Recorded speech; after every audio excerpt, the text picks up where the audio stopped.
Puluhan bedak pedagang kaki lima atau PKL di sepanjang Jalan Muharto, Kedung Kandang, Kota Malang rencananya akan ditertibkan oleh pemerintah Kota Malang. Penertiban ini sebagai tindak lanjut dari keluhan kemacetan arus lalu lintas di kawasan Jalan Muharto akibat PKL. Wali Kota Malang, Dr. Insinyur Wahyu Hidayat MM mengatakan bahwa Pemkot Malang akan terus melakukan penataan PKL.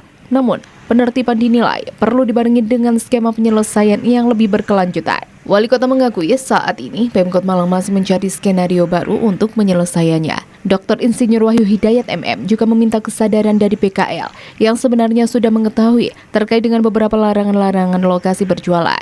Kita sedang rapatkan, kita akan mencari solusi yang terbaik karena memang banyak keluhan-keluhan dari masyarakat terkait dengan PKL yang ada di Muharto. Ya. Nah, nanti kita akan coba, ya, sudah kita rapatkan, kita koordinasikan. Nanti juga kita akan masukkan juga dari semua stakeholder yang ada agar nanti pada saat kita penyelesaian terkait dengan PKL yang di Muharto ini bisa win-win solution. Jadi tidak mengganggu mereka juga. Ya. Rencananya gimana relokasinya? Nah, ini kita rapatkan untuk alternatif agar mereka yang pada saat kita cari. Ya, masa kita rapatkan nanti yang paling memungkinkan. Nanti udah kita ada di sini, tapi mereka ajak bicara.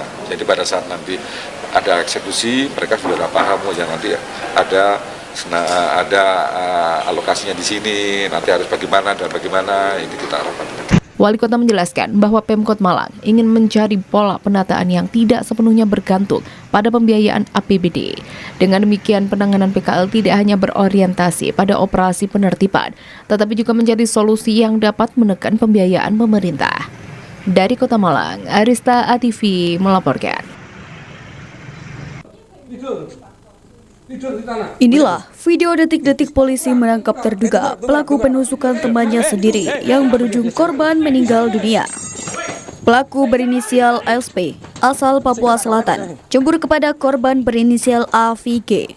Pelaku menduga korban pernah menggoda pacarnya. Api cemburu itu memicu pertengkaran di dalam asrama pada Selasa siang. Kronologi berawal saat keduanya minum arak pada Selasa dini hari. Tidak terjadi keributan saat itu. Namun pada pukul 2:30 siang, pertengkaran mereka memanas. Keduanya bertengkar di luar kamar hingga adu pukul. Pelaku kemudian masuk kamar dan mengambil pisau kupas buah sepanjang 17 cm. Pelaku langsung menusuk dada kanan korban 1 kali. Korban langsung tersungkur dan meninggal dunia di tempat. Setelah kejadian, pelaku berusaha kabur. Polisi berhasil menangkapnya kurang dari 1 jam di Jalan Ikan Piranha. Tidak jauh dari lokasi, penangkapan sempat diiringi kejar-kejaran. Bersangkutan sakit hati terkait dengan bahwa korban pernah menggoda wanita dari pelaku ini. Kedua belah pihak ini antara korban dan pelaku merupakan saudara kita dari Papua, sama-sama dari Papua Selatan. Demikian. Pelaku itu tertangkap mana? Direncanakan pelaku hari. Untuk pelaku sudah tertangkap. Pembunuhannya direncanakan atau? Tidak direncanakan. Karena pada saat itu, pada siang itu memang ada terjadi cekcok karena berawal dari kecemburuan tadi, sehingga di situ baku hantam. Setelah baku hantam, dari pelaku tidak terima, mengambil pisau, kemudian langsung menusuk ke pelaku di bahu kanan. Di dalam kamar? Di depan kamar. Untuk TKP di depan kamar.